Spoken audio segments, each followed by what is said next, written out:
नमस्कार विद्यार्थी मित्रांनो, कोविड-19च्या या सद्यस्थितीत आपल्या शाळा बंद असल्या तरी आपले शिक्षण चालूच आहे आणि त्याच अनुषंगाने बृहन्मुंबई महानगरपालिका शिक्षण विभाग व्हर्च्युअल ट्रेनिंग सेंटरच्या माध्यमातून व्हिडिओ थ्रू आपण आज भेटणार आहोत। मी निलिमा कदम, आपली व्हर्च्युअल शिक्षिका। आजचा विषय आपण बघणार आहोत इयत्ता 7वी सामान्य विज्ञान उष्णता heat.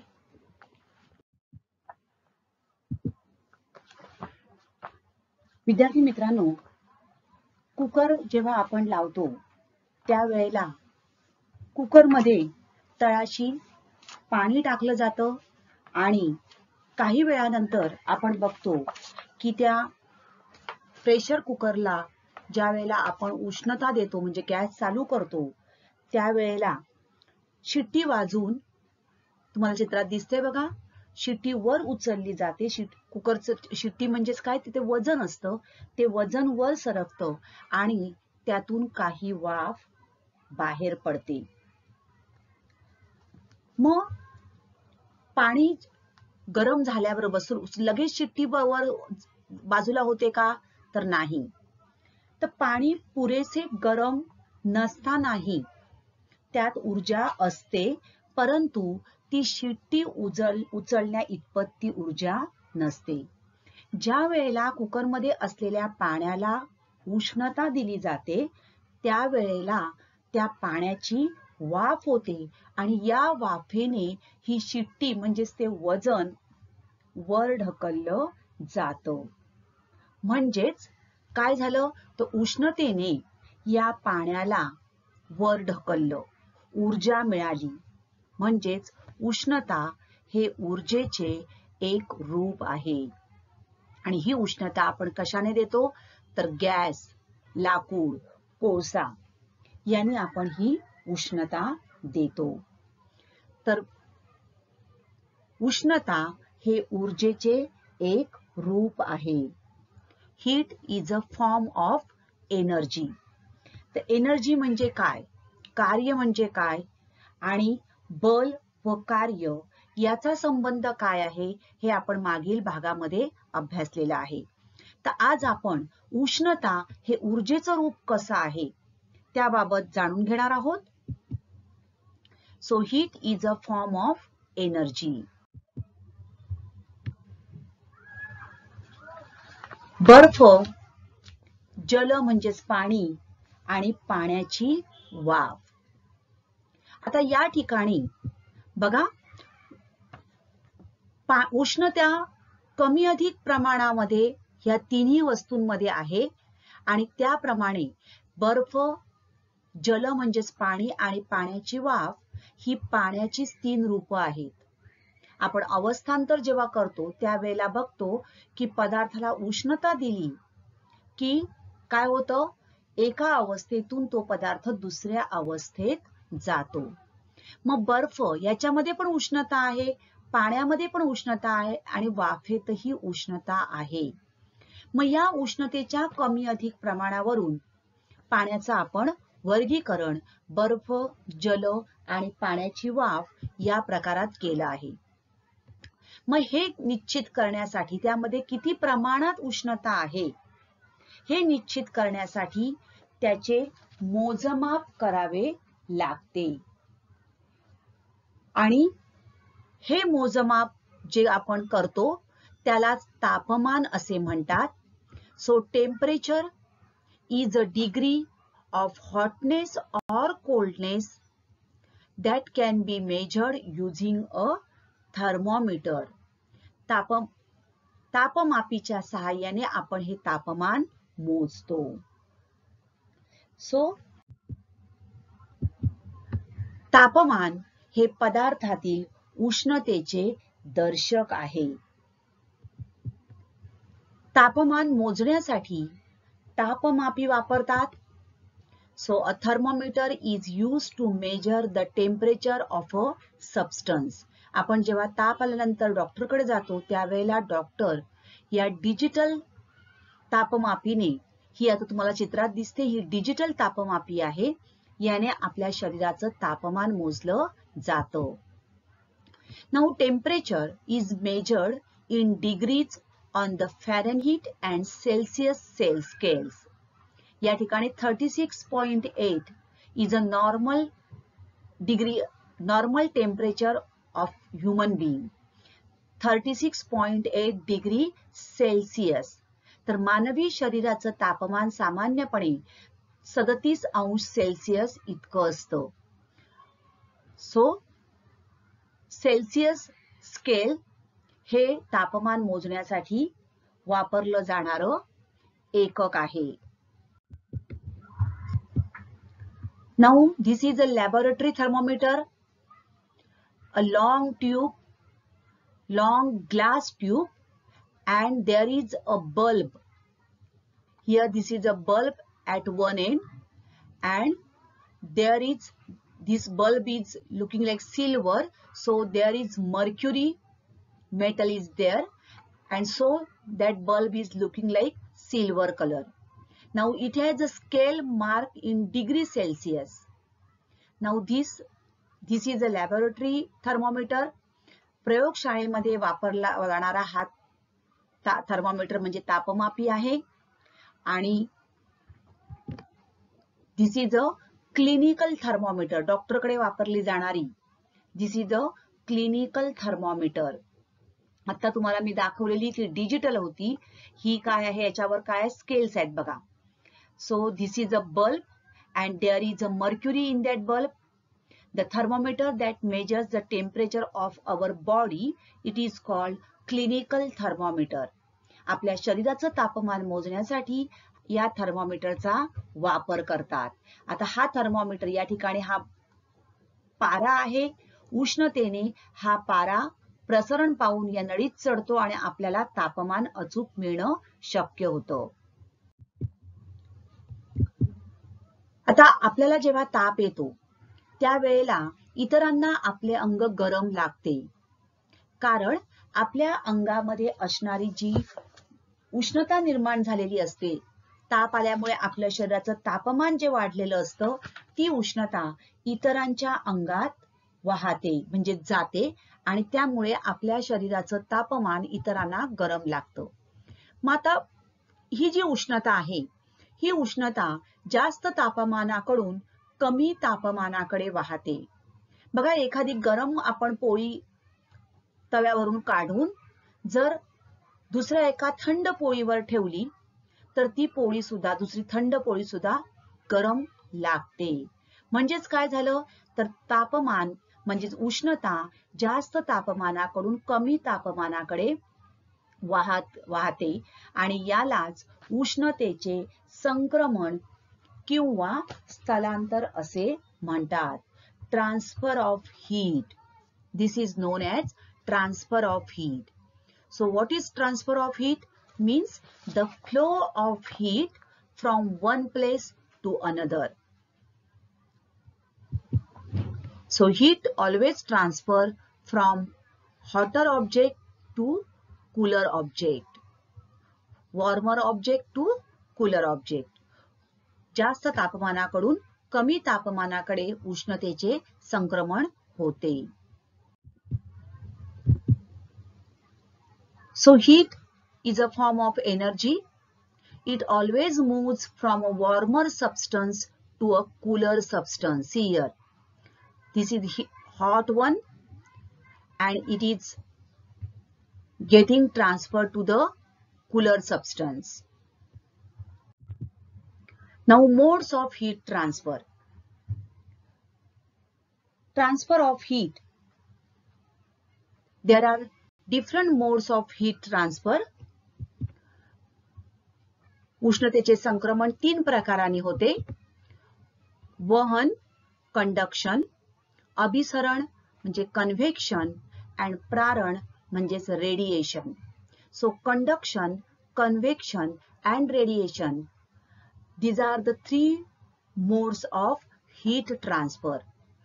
Let us see what is conduction. उष्णतेचे वहन, कंडक्शन ऑफ हीट. बऱ्याच वेळेला तुम्ही स्वयंपाकघरात अशा प्रकारची भांडी बघितली असतील. ह्या भांड्यांना लाकडी मूठ असते. There is a wooden part is there to hold that utensils. मग हे असं का असते? तर बघा या ठिकाणी या चित्रात तुम्हाला दिसतं this is a burning candle and this is a iron rod. आपण जेव्हा हा रॉड या पेटत्या मेणबत्तीवर पकडतो, what you will notice the iron bar is getting red from this end, okay, and up to here, see here arrow is there. या टोकापासून हा rod आपल्याला लाल झालेला दिसून येतोय, म्हणजेच काय, हा काय झाला, गरम झाला. So from this end we hold this rod to this end. आपण या टोकाला त्याला लाईट कॅन्डलवर पकडलेला आहे, त्यामुळे या टोकापासून उष्णता कुठे कुठे येते, पुढे पुढे येत आहे. सो एका टोकापासून दुसऱ्या टोकाकडे होणाऱ्या उष्णतेच्या स्थलांतराला उष्णतेचे वहन असे म्हणतात. तर कंडक्शन म्हणजे काय? आता या ठिकाणी बघा, या टोकाला उष्णता बर्नरने दिली जात आहे. ही एक पट्टी आहे लोखंडी आणि 3 थर्मोमीटर या ठिकाणी लावलेले तुम्हाला दिसत आहेत. Now observe it carefully. The first thermometer, second thermometer and third thermometer. So the mercury will get rise in the first, then second and then third. Because we are heating from this end, burner is there at this end, so this thermometer will show the reading first. तर पहिले या thermometer मध्ये आपल्याला पारा वर जाताना दिसतोय, नंतर सेकंड आणि नंतर थर्ड, म्हणजे क्रमाक्रमाने उष्णता दुसरीकडे पास ऑन होत आहे. आता या ठिकाणी बघा, हे कण बघा, प्रत्येक पदार्थ हा सूक्ष्म कणांचा बनलेला असतो. Every object is made up of tiny particles. So what is happening? See, the heat is going from one particle to other particle. At starting, all particles are blue in color, and then this one red, next red. It will go on passing to the end. So the transfer of heat from the hot part of an object to the cold part is called conduction of heat. आणि म्हणून हा सुद्धा एक सोपाचा प्रयोग आहे, तुम्ही जरूर करून बघा. You can do this. Take a wooden spoon, a steel metal or black metal, and put small piece of butter in all these spoons and put these spoons in the hot water. Give heat to that water and observe which butter will melt first. पहिलं कुठल्या चमच्यातील butter विरघळतं, हा प्रयोग अतिशय सोपा प्रयोग आहे. तुमच्या पालकांच्या मार्गदर्शनाखाली हा प्रयोग तुम्ही जरूर करून बघू शकता.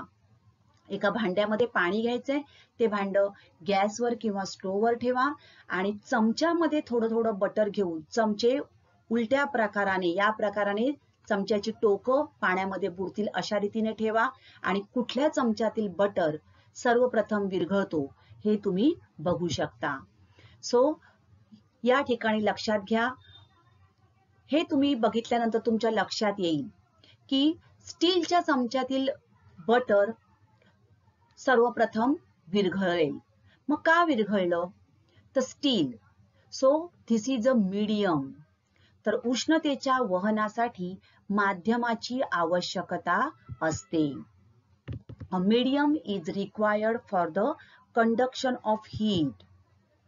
सी हियर, अशा प्रकारे जर मेटलचं भांड असेल आणि आपण त्याला हात पकडला तर हात काय होतो, आपला भासतो, कारण ती उष्णता काय होते या भांड्यातून. दिस इज अ मीडियम. तर माध्यमातून पास ऑन होते. आता हा एक आपण प्रयोग बघणार आहोत. बघा, अशा प्रकारे bars of stainless steel, aluminum and copper 3 bars have taken. Steel किंवा लोखंड, ॲल्युमिनियम आणि तांबे याच्या पट्ट्या घेतल्या आणि काय केलं बघा, मेणबत्तीच्या सहाय्याने त्याच्यावर थोडं थोडं मेण टाकलं आणि मेणावर काही टाचण्या आपण चिकटवणार आहोत. Stick some pins on that. Now give the heat to these bars. उष्णता द्यायची आहे आणि ह्याचं तुम्ही निरीक्षण करा.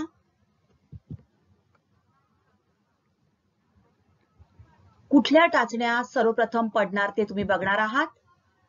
See copper, iron and aluminum. See what happening.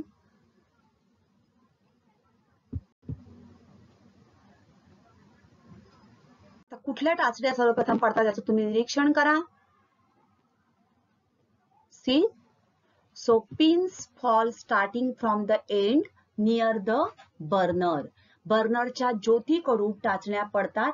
याचा अर्थ उष्णतेचे वहन पट्टीच्या उष्ण टोकाकडून थंड टोकाकडे होते. Similarly, observe that the pins on the copper bar start falling first and the pins on the steel bar fall comparatively late. So conduction of heat through a substance depends on the property of that substance. तर उष्णतेचे पदार्थातील वहन त्या पदार्थाच्या गुणधर्मावर अवलंबून असते. तांब्याच्या पट्टीवरील टाचण्या तुम्ही बघितलं सर्वप्रथम पडल्या आणि स्टीलच्या पट्टीवरील टाचण्या तुलनेने उशिरा पडतात. So, characteristics of conduction. उष्णतेच्या वहनाला माध्यमाची आवश्यकता असते. A medium is required for the conduction of heat. Next, माध्यमातून जाताना उष्णतेचा वेग त्या माध्यमावर अवलंबून असतो. बघा, हीट दिल्यानंतर या प्रकाराने ती हीट ट्रान्सफर होत जाते आणि त्या माध्यमावर त्या वेग अवलंबून असतो. आणि माध्यमातील कण उष्णतेचे वहन करताना जागा न सोडता फक्त कंपन करतात. See here, this is a कंपन, only vibrate at their place only. They are not moving from their place, just vibrate there only. So these are the characteristics of conduction. See here how the heat is transferred from one part to the other part. Next mode of heat transfer is convection. So what is convection? बघा, आपण जेव्हा चहा करतो त्यावेळेला तुमच्या लक्षात येतं की चहाला सुरुवातीला आपण जेव्हा चहामध्ये साखर आणि चहा पावडर टाकतो, खालून उष्णता द्यायला सुरुवात केल्यानंतर खालून बुडबुडे येतात आणि हळूहळू थोड्या वेळाने तो संपूर्ण चहा आपल्याला लालसर रंगाचा दिसतो. So what will happen? So normally you see streams of water going upwards and coming back to the bottom. See here like this, going upward and coming down. See here, warm molecules going up and these cool molecules, they are coming down. So when heating begins, the water molecules near the heat becomes warm and their density decreases. जेव्हा आपण उष्णता देतो त्यावेळेला काय होतं, तळालगतचं पाणी गरम होतं आणि त्याची घनता कमी होते आणि so that water goes upwards and it is replaced by cold water which comes down. In this manner, heat is transferred by means of currents and therefore it is known as convection current. So this process is known as convection. The transfer of heat by means of currents. The method of transferring heat by the movement of the particles of substance away from the source of heat is known as convection. Now, convection occurs when heat is transferred through a liquid or a gas. The heat is carried from one place to another by a convection current. गरम हवा आणि थंड हवा जी निर्माण होते ती या उष्णतेच्या अभिसरणानेच निर्माण होते.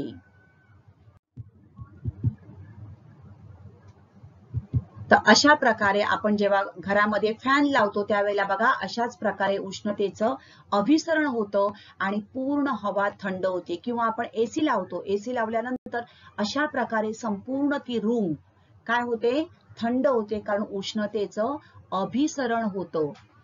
तर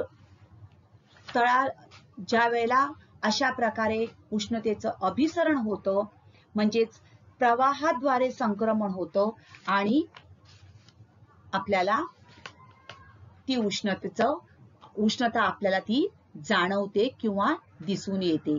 convection currents cause daily patterns of clouds, wind, rain and air pressure. Now next, characteristics of convection. Convection can occur in liquid and gaseous substances. अभिसरण फक्त द्रव आणि वायू अशा प्रवाही माध्यमातूनच होऊ शकते. Convection needs a medium. वहनाप्रमाणे conduction needs medium. Similarly, convection also needs a medium. वहनाप्रमाणे अभिसरणालाही माध्यमाची आवश्यकता असते. अभिसरण क्रियेत माध्यमाचे कण मूळ जागा सोडून अभिसरण प्रवाहात प्रत्यक्ष भाग घेतात. बघा, कंडक्शन म्हणजेच वहनामध्ये आपण बघितलेलं की ते जे सूक्ष्म कण आहेत ते मूळ कण जे आहेत ते मूळ जागा सोडत नाही, जस्ट ते vibrate, but here they go from their place. मूळ जागा सोडून प्रवाहात प्रत्यक्ष भाग घेतात. The water near the heat when we boil the water near the bottom where the heat is there becomes warm and it goes upwards and its place is taken by the cold water. हे बघा अशा प्रकारे काय होत आहे, the hot water moves upwards and is replaced by cold water. Potassium permanganate जर आपण घेतलं तर अशा प्रकारे आपल्याला हे प्रत्यक्ष कशा प्रकारे हा करंट पास ऑन होतो हे आपल्याला दिसून येऊ शकते. Convection is the process of heat transfer in fluids by the actual motion of matter. It happens in liquids and gases. तर द्रव आणि वायू या मध्येच प्रवाही माध्यमामध्ये अभिसरण होऊ शकते. Next mode of heat transfer is radiation. उष्णतेचे प्रारण. आता उष्णतेचे प्रारण म्हणजे काय बघा, सूर्याची उष्णता लाखो किलोमीटर अंतरावरून आपल्या पृथ्वीपर्यंत पोहोचते. उन्हाळ्याच्या दिवसात तर आपल्याला ही उष्णता सहन होत नाही. सिमिलरली सी हिअर, या ठिकाणी what you will notice, in cold season और winter season we can take heat from this शेकोटी. आपण शेकोटीकडून काय करून घेतो, उष्णता घेतो, right. So why this happening? Dear students, this is nothing but radiation. So the transfer of heat without a medium is called radiation. The sun is millions of kilometers away from us and the Earth's atmosphere is only a thin layer of air which is close to our Earth, then also the heat of sun can reach us easily through this atmosphere. So the transfer of heat that takes place without a medium is called radiation.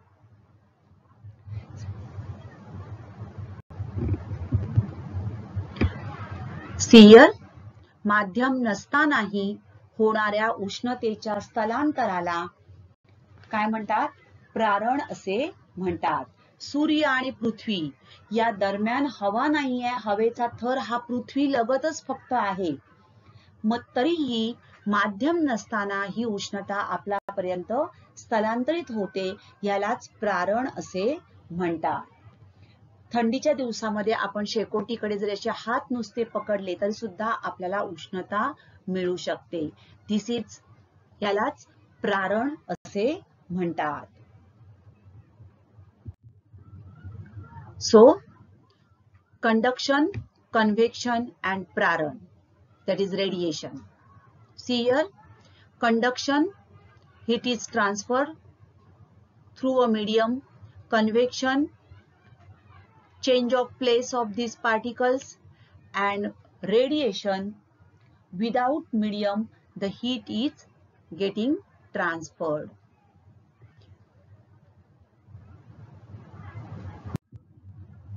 So three methods of heat transfer. See here, first one is conduction. This is convection. We are heating or we are boiling, we are making tea or boiling water. And radiation, in front of this oven, we feel that heat.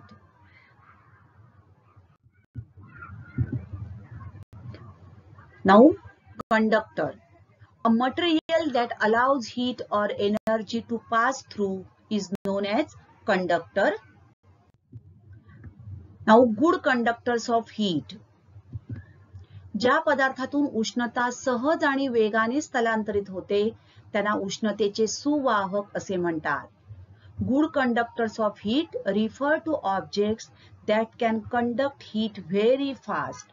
For an example, copper, iron, gold, silver, these metals are good conductors of heat. Normally, metals are good conductors of heat. So, all metals are good conductors of heat. Bad conductors of heat, उष्णतेचे दुर्वाहक. ज्या पदार्थातून उष्णतेचे स्थलांतर फार हळू होते किंवा होत नाही त्यांना उष्णतेचे दुर्वाहक म्हणतात. A substance which does not conduct or transfer or absorb heat is called a bad conductor of heat. For example, soil, wood, glass, rubber. आणि म्हणूनच ज्या वेळेला बघा उष्णतेची कामं मोठ्या प्रमाणावर केली जातात त्यावेळेला काय केलं जातं? हातामध्ये रबरचे ग्लोव्ज घातले जातात किंवा भांड्यांना लाकडाची मूठ असते जेणेकरून उष्णता एका ठिकाणाहून दुसऱ्या ठिकाणी वाहून नेली जाऊ नये. So these are the good conductors, means all metals are good conductors. Metalloid, silicon, these are semiconductor, and non-metals means glass, wood, these are all bad conductors or insulator. Let's revise. A thermometer is used to measure the temperature of a substance. Transfer from one place to another. The transfer of heat from the hot part of an object to the cold part is called conduction of heat. The method of transferring heat by the movement of the particles of substance away from the source of heat is known as convection, and the transfer of heat without a medium is called radiation. रिकाम्या जागा भरा. उष्णतेच्या वहनाला टिंबटिंब आवश्यकता असते. उष्णतेच्या वहनाला माध्यमाची आवश्यकता असते. उष्णतेच्या खालून वर व वरून खाली अशा स्थलांतरणाला टिंबटिंब असे म्हणतात. अभिसरण, कन्व्हेक्शन. अभिसरण फक्त टिंबटिंब अशा प्रवाही माध्यमातूनच होऊ शकते. येस, द्रव आणि वायू, लिक्विड अँड गॅस. अभिसरणालाही माध्यमाची आवश्यकता असते. A medium is required for convection. आणि माध्यम नसतानाही होणाऱ्या उष्णतेच्या स्थलांतराला टिंबटिंब असे म्हणतात. काय म्हणतात? प्रारण. The transfer of heat that takes place without a medium is called radiation. तर विद्यार्थी मित्रांनो, आता आपण इथेच थांबणार आहोत. अशाच काही सुंदर सुंदर व्हिडिओ सहित पुन्हा भेटणार आहोत पुढच्या भागात. तोपर्यंत थँक्यू. घरी राहा, सुरक्षित राहा.